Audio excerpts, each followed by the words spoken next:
ಆಕೆ ವೃತ್ತಿಯಲ್ಲಿ ನರ್ಸ್, ಆದ್ರೆ ಮಾಡ್ತಿದ್ದ ಕೆಲಸ ಮಾತ್ರ ತಲೆಯನ್ನ ಹೊಡೆದು ಹಣ ದೋಚೋ ಕೆಲಸ. ಬಾಡಿಗೆ ಕೇಳೋ ನೆಪದಲ್ಲಿ ಮನೆ ದರೋಡೆ ಮಾಡ್ತಿದ್ದ ಆ ಕೇಡಿ ಲೇಡಿ ಸಿಕ್ಕಿಬಿದ್ದಿದ್ದು ಹೇಗೆ ನೀವೇ ನೋಡಿ. ವೃತ್ತಿಯಲ್ಲಿ ನರ್ಸ್, ಮಾಡ್ತಿದ್ದಿದ್ದು ಮಾತ್ರ ಸ್ವರಗಳ್ಳತನ. ತಲೆ ಹೊಡೆದು ರಾಬರಿ ಮಾಡಿದ್ದ ಕೇಡಿ ಲೇಡಿ ಅರೆಸ್ಟ್. ವಾರಕಣ್ಣಲ್ಲಿ ನೋಡ್ತಾ ಪೊಲೀಸ್ ಜೀಪ್ ಹತ್ತೋ ಈ ಮಹಿಳೆಯನ್ನೊಮ್ಮೆ ನೋಡಿ. ಈಕೆ ಸಾಮಾನ್ಯವಾದ ಮಹಿಳೆಯಲ್ಲ. ಒಂಟಿ ಮಹಿಳೆಯ ತಲೆಯನ್ನ ಹೊಡೆದು ಸರದೋಚಿತ ಆರೋಪದ ಮೇಲೆ ಈ ಮಹಿಳೆ ಈಗ ಕಾಕಿ ಜೀಪ್ ಹತ್ತುವಂತಾಗಿದೆ. ಈ ಮಹಿಳೆಯ ಹೆಸರು ಲಕ್ಷ್ಮಿ ಅಲಿಯಾಸ್ ಗಂಗಮ್ಮ. ಈ ಮಹಿಳೆಯ ವೃತ್ತಿ ರೋಗಿಗಳ ಸೇವೆ ಮಾಡೋ ನರ್ಸ್. ಆದ್ರೆ ಈಕೆ ಮಾಡ್ತಿದ್ದಿದ್ದು ಮಾತ್ರ ಜನರ ತಲೆ ಹೊಡೆದು ಹಣ ಚಿನ್ನಾಭರಣ ದೋಚೋ ಕೆಲಸ.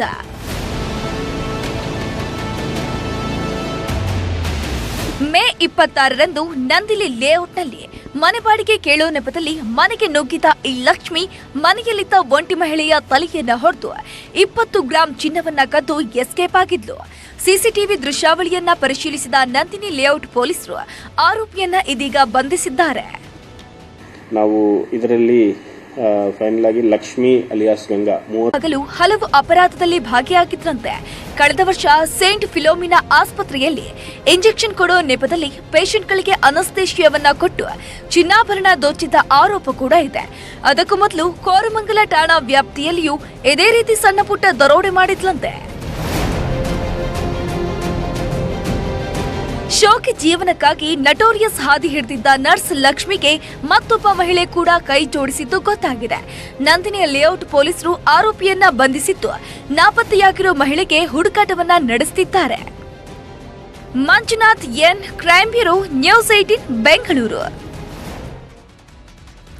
ಆರಂಭದಲ್ಲಿ ಎಲೆಕ್ಟ್ರಿಕ್ ಬೈಕ್ ಅಂದ್ರೆ ಡೇಂಜರ್, ಮೂಗು ಮುರಿತಾ ಇತ್ತು. ಆದ್ರೆ ಇದೀಗ ಜನರಲ್ಲಿ ಈ ಬೈಕ್ನತ್ತ ಆಸಕ್ತಿ ಹೆಚ್ಚಾಗ್ತಿದೆ. ಅದರಲ್ಲೂ 200 ಯೂನಿಟ್ ಫ್ರೀ ಸ್ಕೀಮ್ ಕಾರಣಕ್ಕೆ ಎಲೆಕ್ಟ್ರಿಕ್ ಬೈಕ್ ಬುಕಿಂಗ್ ಹೆಚ್ಚಾಗ್ತಿದೆಯಂತೆ.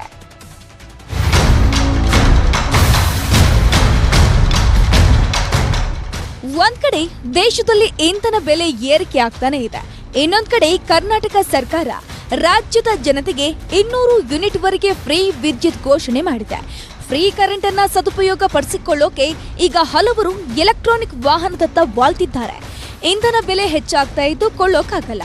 ಹೇಗೋ ಸರ್ಕಾರದವರು 200 ಯೂನಿಟ್ ಕರೆಂಟ್ ಫ್ರೀ ಕೊಡ್ತಾರಲ್ವಾ ಅಂತ ಹೇಳಿ ಪೆಟ್ರೋಲ್ ಡೀಸೆಲ್ ಗಾಡಿ ಬದಲು ಎಲೆಕ್ಟ್ರಿಕ್ ವಾಹನವನ್ನ ಕೊಳ್ಳಲು ಗ್ರಾಹಕರು ಮುಂದಾಗಿದ್ದಾರೆ. ಬೆಂಗಳೂರಿನಲ್ಲಿ ಎಲೆಕ್ಟ್ರಾನಿಕ್ ವೆಹಿಕಲ್ಸ್ಗೆ ಈಗ ಎಲ್ಲಿಲ್ಲದ ಡಿಮ್ಯಾಂಡ್ ಬಂದಿದೆ. ಮುಂಚೆ ಎನ್ಕ್ವೈರೀಸ್ ಸ್ವಲ್ಪ ಕಮ್ಮಿನೇ ಇತ್ತು, ಅಂದ್ರೆ ಜನ ಇನ್ನ ಯೋಚನೆ ಮಾಡ್ತಾನೆ ಇದ್ರು. ಇವಾಗ ನಮ್ಗೆ ಬರ್ತಾ ಇರುವಂತ ಫೀಡ್ಬ್ಯಾಕ್ ನೋಡಿದ್ರೆ ಎನ್ಕ್ವೈರೀಸ್ ಜಾಸ್ತಿ ಆಗಿದೆ. ನ್ಯೂ ಗವರ್ಮೆಂಟ್ ಬಂದು ಇದು ಮಾಡಿರೋದ್ರಿಂದ ಆ ಟೈಮಿಂದಾನೆ ಸೊ ನಮ್ದು ಎನ್ಕ್ವೈರೀಸ್ ಎಲ್ಲ ಜಾಸ್ತಿ ಆಗಿದೆ. ಪರ್ಸೆಂಟೇಜ್ ವೈಸ್ ನಾನು ಹೇಳ್ಬೇಕು ಅಂದ್ರೆ, ಸೊ ಪರ್ಸೆಂಟ್ ವೈಸ್ ಅಂತಂದ್ರೆ ಅಟ್ಲೀಸ್ಟ್ ಏನಿಲ್ಲ ಅಂದ್ರೆ 20 to 30% ಮಿನಿಮಮ್ ಜಾಸ್ತಿ ಆಗಿದೆ. Minimum 20 to 30% the sales have improved. 2 ತಿಂಗಳ ಅವಧಿಯಲ್ಲಿ 1 ವರ್ಷದಷ್ಟು ಬುಕಿಂಗ್. ಸಬ್ಸಿಡಿ ಮತ್ತೆ ಕಡಿತವಾದ್ರೂ ಹೆಚ್ಚಿದ ಡಿಮ್ಯಾಂಡ್.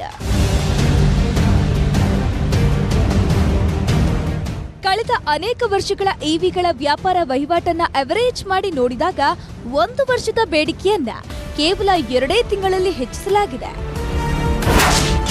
ಇನ್ನು ರಾಜ್ಯದಲ್ಲಿ 2 ತಿಂಗಳಲ್ಲಿ 20% ರಿಂದ 30% ಮಾರಾಟ ಹೆಚ್ಚಳವಾಗಿದೆ. ಈ ವರ್ಷದ ಮಾರ್ಚ್ನಲ್ಲಿ 12 ರಿಂದ 14 ಸಾವಿರದಷ್ಟು ಎಲೆಕ್ಟ್ರಾನಿಕ್ ವಾಹನಗಳು ಮಾರಾಟವಾಗಿದೆ. ಏಪ್ರಿಲ್ನಲ್ಲಿ 14 ರಿಂದ 16 ಸಾವಿರ ಇ ಬೈಕ್ಗಳು ಮಾರಾಟವಾಗಿದೆ. ಕಳೆದ ತಿಂಗಳ ಮೇನಲ್ಲಿ ಬರೋಬ್ಬರಿ 22 ರಿಂದ 25 ಸಾವಿರ ಇ ಬೈಕ್ ಮಾರಾಟವಾಗಿದೆ. ಇದೇ ತಿಂಗಳಲ್ಲಿ ಅಂದ್ರೆ ಜೂನ್ನಲ್ಲಿ ಬರೀ 15 ದಿನಕ್ಕೆ 14 ರಿಂದ 16 ಸಾವಿರ ಬೈಕ್ಗಳು ಮಾರಾಟವಾಗಿದೆ. ಈ ತಿಂಗಳ ಕೊನೆಯ ಹೊತ್ತಿಗೆ 30 ಸಾವಿರಕ್ಕೂ ಹೆಚ್ಚು ಈ ಬೈಕ್ಗಳು ಮಾರಾಟವಾಗುವ ನಿರೀಕ್ಷೆ ಇದೆ.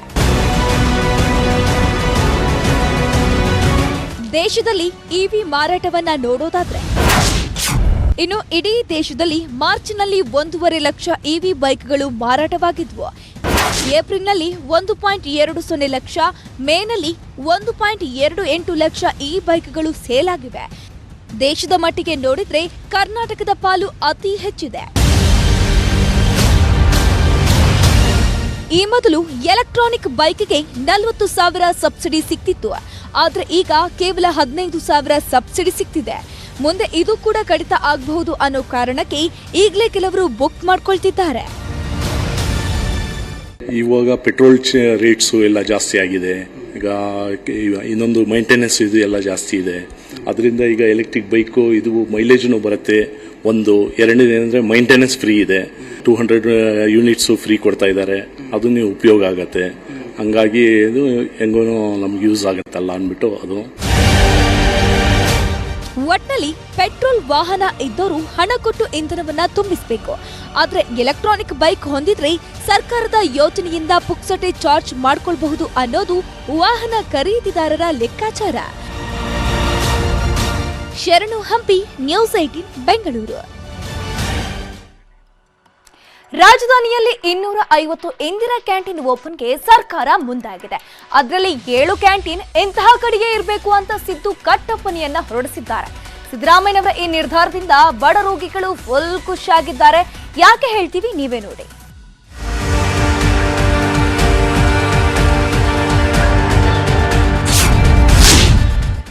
ಬೆಂಗಳೂರಲ್ಲಿ 250 Indira canteen, Siddu mega plan. 7 ಆಸ್ಪತ್ರೆ ಆವರಣದಲ್ಲಿ ಬಡವರ ಹಸಿವು ನೀಗಿಸಲಿದೆ ಕ್ಯಾಂಟೀನ್. ಸಿಎಂ ಸಿದ್ದರಾಮಯ್ಯನವರ ಕನಸಿನ ಯೋಜನೆ ಇಂದಿರಾ ಕ್ಯಾಂಟೀನ್ ಮರು ಲೋಕಾರ್ಪಣೆಯಾಗ್ತಿದೆ. ಈ ಬಾರಿ 250 ಇಂದಿರಾ ಕ್ಯಾಂಟೀನ್ಗಳು ತೆರೆಯಲು ಪ್ಲಾನ್ ಮಾಡಿಕೊಳ್ಳಲಾಗಿದೆ. ಈ 250 ಇಂದಿರಾ ಕ್ಯಾಂಟೀನ್ಗಳ ಪೈಕಿ 7 ಇಂದಿರಾ ಕ್ಯಾಂಟೀನ್ಗಳು ನಿರ್ದಿಷ್ಟ ಜಾಗದಲ್ಲಿ ಸ್ಥಾಪಿಸುವಂತೆ ಸಿಎಂ ಸಿದ್ದರಾಮಯ್ಯ ಖುದ್ದು ಹೇಳಿದ್ದಾರಂತೆ. ಸಿದ್ದರಾಮಯ್ಯ ಮುಖ್ಯವಾಗಿ 7 ಜಾಗಗಳಲ್ಲಿ ಕ್ಯಾಂಟೀನ್ ನಿರ್ಮಾಣ ಆಗಬೇಕು ಅಂದಿದ್ದಾರೆ. ಅದಂದ್ರೆ ವಿಕ್ಟೋರಿಯಾ ಆಸ್ಪತ್ರೆ, ಕೆಸಿ ಜನರಲ್ ಆಸ್ಪತ್ರೆ, ಜಯನಗರ ಜನರಲ್ ಆಸ್ಪತ್ರೆ, ಬೌರಿಂಗ್ ಆಸ್ಪತ್ರೆ, ಯಲಹಂಕ ಜನರಲ್ ಆಸ್ಪತ್ರೆ ಆವರಣದಲ್ಲಿ ಕ್ಯಾಂಟೀನ್ ನಿರ್ಮಾಣಕ್ಕೆ ಸೂಚಿಸಿದ್ದಾರೆ. ಇದರ ಜೊತೆಗೆ ಮೆಜೆಸ್ಟಿಕ್ ಬಸ್ ನಿಲ್ದಾಣ ಹಾಗೂ ಕೆಆರ್ ಮಾರ್ಕೆಟ್ ಬಸ್ ನಿಲ್ದಾಣದಲ್ಲೂ ಕ್ಯಾಂಟೀನ್ ನಿರ್ಮಾಣಕ್ಕೆ ಸೂಚಿಸಿದ್ದಾರೆ.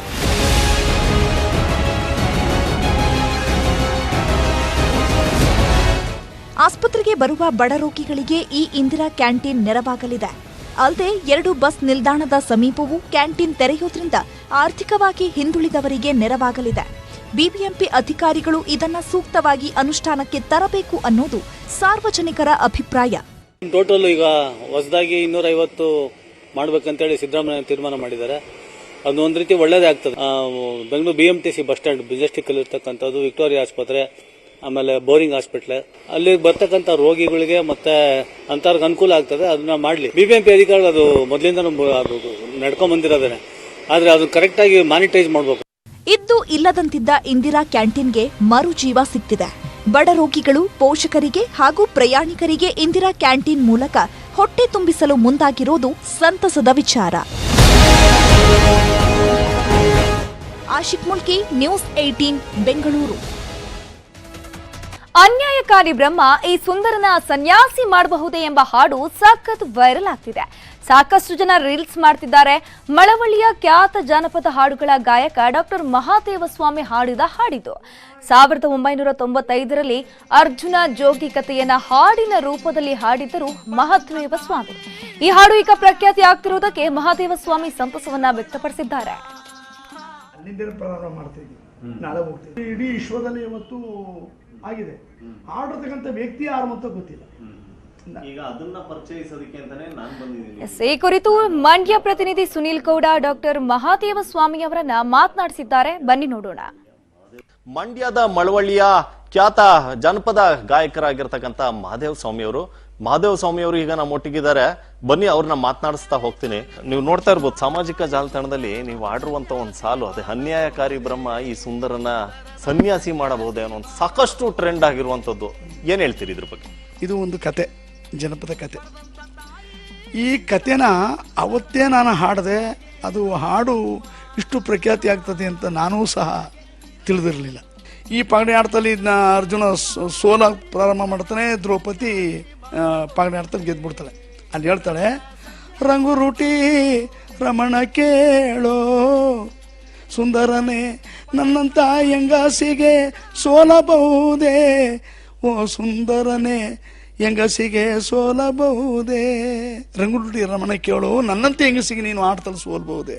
ಹಾಡಿದ ಮಾತು ನನಗೆ ಜೋಗಿ ಆಗಿ ನೀ ದೀಪತ್ರ ಜೋಗಿ ಆಗದೆ ಸರಿ ಅಲ್ವಾ ಅಂತೇಳಿ ದ್ರೌಪದಿ ಹೇಳ್ತಾರೆ. ಆಗ ಅರ್ಜುನನು ಎಲ್ಲ ದೇಶದ ಮೇಲೂ ಎಲ್ಲ ಊರು ಕೇರಿ ಪಟ್ಟಣಗಳ ಮೇಲೆಲ್ಲ ಭಿಕ್ಷಾಟನೆ ಮಾಡ್ಕೊಂಡು ಬರ್ತಾನೆ. ಆವಾಗ ಇಲ್ಲಿ ಬರ್ತಕ್ಕಂಥ ಸನ್ನಿವೇಶದಲ್ಲಿ ಆವಾಗ ಹೇಳ್ತಾರೆ, ವೇಶ್ಯರ ಬೀದಿಯಲ್ಲಿ ಅವನು ನಾಟ್ಯ ಆಡ್ಕೊಂಡು ಬರುವಾಗ ಆ ವೇಶ್ಯರು ನೋಡ್ಬಿಟ್ಟು ಇವನ್ನ ಹೇಳ್ತಕ್ಕಂಥದ್ದು, ಅಯ್ಯಯ್ಯೋ ಇಂದ್ರನೋ ಚಂದ್ರ ನೀವಾನೋ, ಈ ಜೋಗಯ್ಯ ಕಂದ ಮುಕುಂದ ನೀವಾನೋ, ಈ ಸುಂದರನೋ ಕಂದ ಮುಕುಂದ ನೀವಾನೋ. ಇಂದ್ರನೋ ಚಂದ್ರನೋ ಕಂದ ಮುಕುಂದನೋ, ನಾವೆಲ್ಲೂ ಕಾಣನಿಲ್ಲ ಇಂಥ ಚಂದುಳ ಚೆಲುವ ಜೋಗಿಯ ಅಂತ ಹೇಳಿ ಹೇಳ್ತಾರೆ. ಇವ್ರು ಹೇಳ್ತಕ್ಕಂಥವ್ರು ವೇಶ್ಯರು, ಅನ್ಯಾಯಕಾರಿ ಬ್ರಹ್ಮ ಈ ಸುಂದರನ ಸನ್ಯಾಸಿ ಮಾಡಬಹುದೇ, ಈ ಸುಂದರನ ಸನ್ಯಾಸಿ ಮಾಡಬಹುದೇ, ಇಂಥ ಚಂದುಳ್ಳ ಚೆಲುವ ಜೋಗೈನ ಸನ್ಯಾಸಿ ಮಾಡಬಹುದೇ, ಸನ್ಯಾಸಿ ಮಾಡಬಹುದೇ. ಅಂದ ಸಿರಿ ಗಂಧದೊನವೇ ಪರಿಮಳದ ಕೆಂದವರಿ ಗುಲದವನವೇ, ಪರಿಮಳದ ಕೆಂದವರಿ ಗುಲದವನವೇ, ಕೆಂದವರಿ ಗುಲದಂತ ದೀನಾಲರ್ಜುನರಾಯ ನಿಂದೊಂದು ರಾಗನಲಿಯೋ, ನಿಂದೊಂದು ರಾಗನಲಿಯೋ. ರಾಕಿಂಗ್ ಸ್ಟಾರ್ ಯಶ್ ಕಾರ್ ಗ್ಯಾರೇಜ್ಗೆ ಮತ್ತೊಂದು ಲಕ್ಸುರಿ ಕಾರ್ ಎಂಟ್ರಿ ಕೊಟ್ಟಿದೆ. 5 ಕೋಟಿ ಬೆಲೆ ಬಾಳುವ ರೇಂಜ್ ರೋವರ್ ಸ್ಪೆಷಲ್ ಎಡಿಷನ್ ಕಾರನ್ನ ಯಶ್ ಇಂದು ಖರೀದಿಸಿದ್ದಾರೆ. ಅಲ್ಲದೆ ರಾಕಿಂಗ್ ಸ್ಟಾರ್ ದಂಪತಿಗಳು ಕಾರನ್ನ ಡೆಲಿವರಿ ತೆಗೆದುಕೊಂಡು ಡ್ರೈವ್ ಮಾಡಿ ಎಂಜಾಯ್ ಮಾಡಿದ್ದಾರೆ.